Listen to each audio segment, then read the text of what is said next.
बोलो चौथ महारानी की जय। मैं भी आप लोग को एक कथा सुनाने जा रही हूँ करवा चौथ की। आप लोग पूर्वक सुनिएगा। चौथ से पहले मैं आप लोग को एक गणेश जी की कथा सुनाऊंगी। सबसे पहले गणेश जी की कथा सुनिए, उसके बाद चौथ महारानी की। एक गांव था गोविंदपुर। उसमें एक बूढ़ी ब्राह्मणी रहती थी। दोनों आँख की अंधी थी।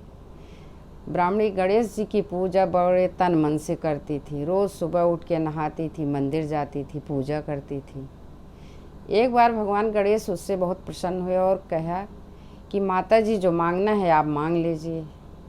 बूढ़ा ने सोचा मैं क्या मांगूं। उन्होंने गणेश जी से कहा कि हे भगवान, मैं कल आपसे कुछ मांगती हूँ, अपने बेटे बहू से पूछ लेती हूँ, तब मांगूंगी। भगवान ने कहा ठीक है। बूढ़ा अपने घर आई और बहू से कही कि बहू, भगवान जी आज प्रकट हुए थे और हमसे कहे कि तुमको जो कुछ मांगना है मांग लो। बहू ने कहा माँ, आप जो है अपने लिए पोता मांग लो। बूढ़ा कहीं अच्छा। उसके बाद जो उनका बेटा आया तो उससे पूछी, बेटा भगवान गणेश जी हमसे कुछ वर मांगने कहे हैं, मैं क्या मांगूं? कहें कि आप उनसे खूब धन मांग लो तो उससे तो सब कुछ आ जाएगा। बूढ़ा सोच में पड़ गई। उनकी एक जो है सहेली थी कुसुमावती। वो सोची जाऊँ मैं कुसुमावती से पूछूं, वो हो सकता है सही सलाह दे। बूढ़ा माता जी जो है गई कुसुमा के पास। कहीं सखी बताओ, हमको आज भगवान मिले थे, भगवान गणेश, उन्होंने कहा है कि माता जी कुछ एक बार मांग लो, मैं क्या मांगूं? उन्होंने कहा क्या मांगोगी? आँख की अंधी हो तुम, यही मांग लो कि हे भगवान मुझे जो है हमारी आँख लौटा दो, मैं जिससे देख सकूं संसार को और आपको देखूं। बूढ़ा रात में आई, सो रही थी, रात भर परेशान थी कि मैं क्या मांगूं क्या मांगूं। सबने तो अपनी अपनी कह दी, मेरी तो समझ में नहीं आ रहा मैं क्या मांगूं। उसके बाद सुबह उठी, स्नान की, मंदिर गई, गणेश जी की पूजा अर्चना की और वहाँ बैठ के गणेश जी का जाप कर रही थी। भगवान गणेश जी प्रकट हुए। पूछे माता जी आपने कुछ मांगा नहीं? मांगिए, मैं आपके ऊपर बहुत प्रसन्न हूँ, आपको एक वर देना चाहता हूँ। बूढ़ा बहुत सोच विचार के बोले कि आप दोगे जो मैं मांगूंगी? भगवान ने कहा हाँ दूंगा, मैं माना हूँ तो तुमको ज़रूर दूंगा। बूढ़ा ने कहा कि हे भगवान, अगर देना है तो मुझे सोने के कटोरे में दूध भात खाते हुए नाती पोते को सुहागन बन सुखी परिवार देखूं। अंत समय आपके चरणों में मोक्ष की प्राप्ति हो, बस यही मेरी आपसे विनती है। गणेश भगवान बड़ी जोर से हंसे। कहे माता जी आप तो बड़ी चालाक निकली, एक ही बार में आपने तो सब कुछ मांग लिया, क्या बाकी रह गया? गणेश भगवान प्रसन्न हुए और बूढ़ा को जो है आशीर्वाद दिए। बूढ़ा का हमेशा धन्य धान से घर परिवार सब बना रहा और सुहागिन बूढ़ा को मोक्ष की प्राप्ति हुई। जैसे भगवान गणेश जी ने बुढ़िया माई की कामना को पूरा किया, वैसे हम सब भक्तों की कामना को पूरी करें। बोलो करवा चौथ माता की जय।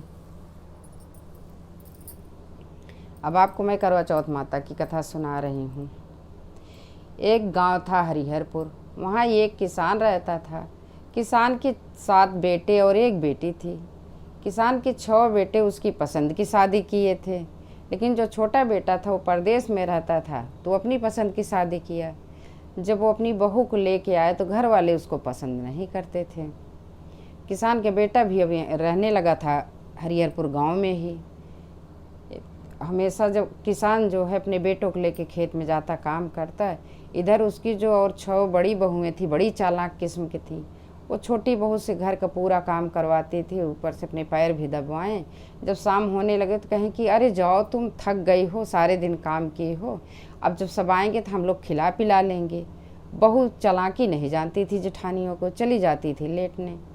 जब खेत से उसके सास ससुर पति और जेठ ननद सब आए तो देखें कि छोटी बहू तो हमेशा आराम ही करती है, रोज़ रोज़ को उसका यही था, तो सब उससे नाराज़ रहने लगे थे। और वो बेचारी बताती भी नहीं थी, उसको क्या पता जेठानियाँ चालाकी कर रही हैं।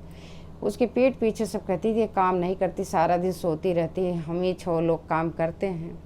इसी तरह समय बीतने लगा। जब कार्तिक मास की कृष्ण पक्ष की चौथ आई तो सब जेठानियाँ व्रत रही, उसको भी व्रत रहने को कहीं।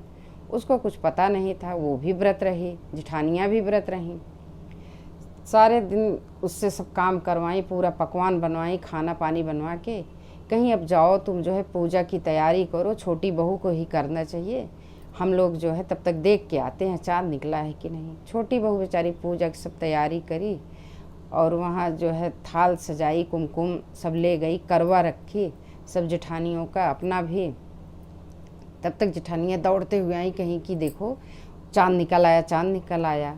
जेठानियाँ चालाकी की थी, गांव के बाहर एक टीला था मिट्टी का, उस टीले पे जाके आग जला के छलनी रख के और छोटी बहू को वही चिल्लाते हुए आई कि चाँद निकल आया। बहू जब देखी तो कहीं हाँ चाँद निकल आया। उसको कहीं अर्घ्य दे के तुम जो है अपना व्रत तोड़ दो।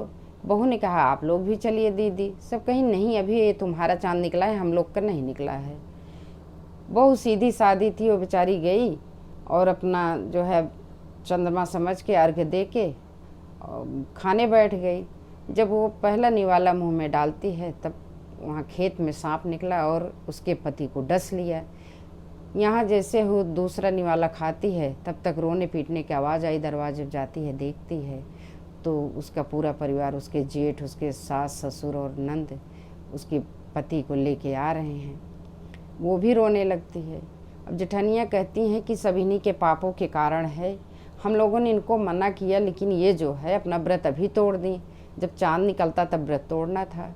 सास नंद हमेशा देखती थी कि बहू कोई काम नहीं करती, अपने मन की रहती है, तो उनको विश्वास हो गया कि ऐसा किए होगी।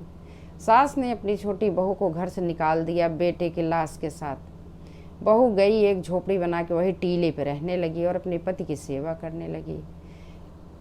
कार्तिक के बाद अगहन की जब चौथ आई तो व्रत रही और चौथ माता से कही, हे चौथ माता हमारा सुहाग लौटा दो। चौथ माता ने कहा माघ की चौथ लौटाएंगी, मैं तो कुछ नहीं कर पाऊंगी।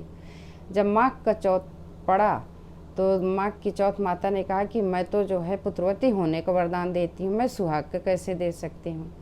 इसी तरह 11 महीने बीत गए। उसको हर महीने की चौथ को व्रत रहती और चौथ माता से अपने सुहागन होने को वर मांगती, लेकिन कोई माता उसको सुहागन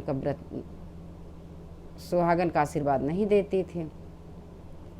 जब भादों की चौथ आई तो फिर व्रत रही और चतुर्थी को गणेश भगवान प्रकट हुए। उन्होंने कहा हे भगवान मेरे पति की उम्र लंबी कीजिए, उनको जिंदा कर दीजिए। भगवान ने कहा कि मैं नहीं कर सकता हूँ, मैं तो पुत्रवती होने का आशीर्वाद ही देता हूँ।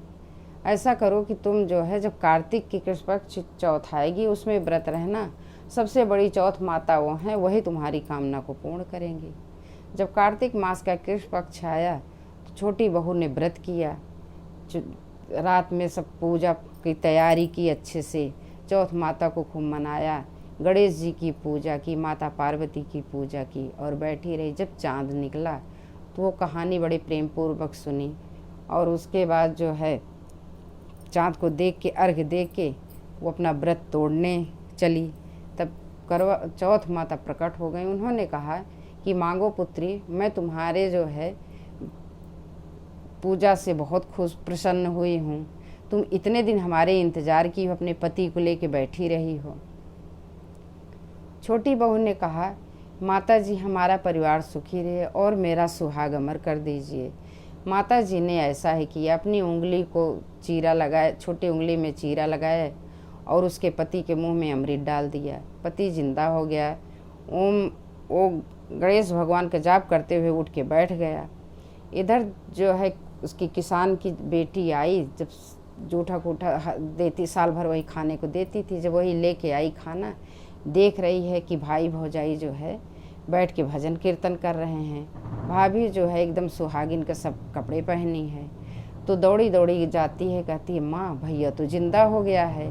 और भाभी पूजा उजा की हैं चौथ माता की।